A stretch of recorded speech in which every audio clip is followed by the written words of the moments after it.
for us all Catholics and Christians. By virtue of our baptism, we too have been blessed with the gift of Christ in our life. Unfortunately, we have forgotten our mission.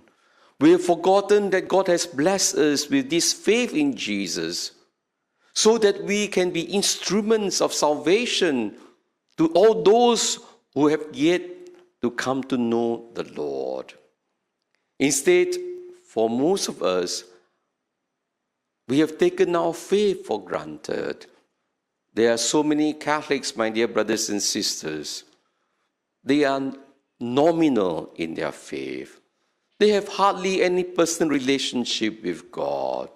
They go to church perhaps once or twice a year, and very often irregular in prayers. The only prayers they say are those formula prayers, but they have no real experience of God's love. For many Catholics, the Catholic faith is just a set of rituals and laws to follow, burdensome. This is the real challenge for those who are Creator Catholics. You know, Creator Catholics, we tend to take our faith for granted because this is a given for us. We do not develop the faith. We do not nurture that faith. And therefore, most of the time, the faith that we have inherited from our parents has just become a cultural faith. It is just a way of life. We never ask about Jesus. We never take the trouble to understand our faith, to discover more and more deeply what has been passed down to us.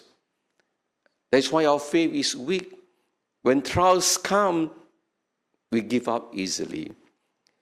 This is not so, my dear brothers and sisters. You notice, for those who are converts, of course, generally speaking, not all, most converts tend to be more fervent in their faith than many Creator Catholics.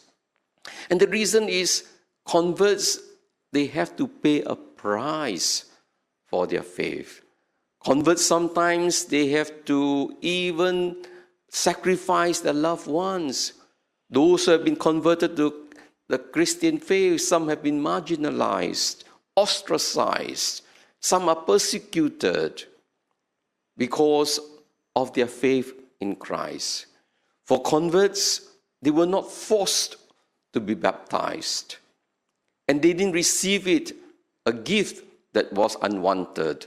That's why for many of us, free gifts don't change us much because we didn't pay a price for it. Converts, they are searching for the meaning and purpose of life. For years, they want to find out what is life. Who is the true God? That is why when they found Jesus, they gave their heart and soul to Jesus.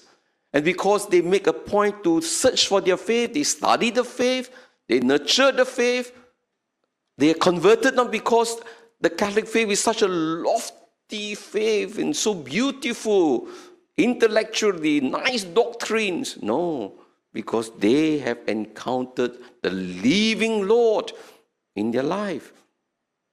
They have experienced Him. That is why the faith is strong. Faith in Europe has become, for many Catholics, just a culture. Many churches, basilicas are closing down.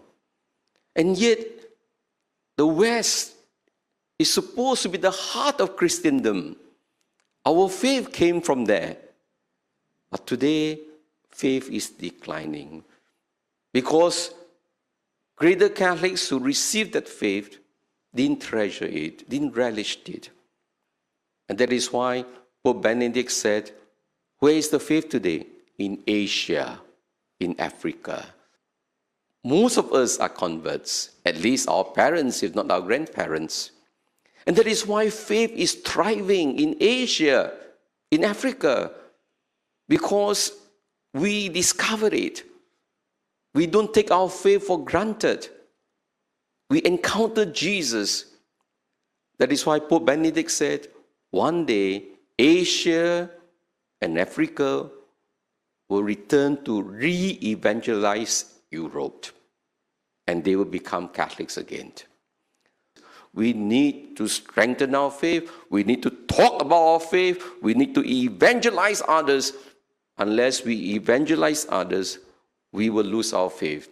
As I've said before, the best way to keep your faith is to evangelize others. As we evangelize others, we evangelize first and foremost ourselves.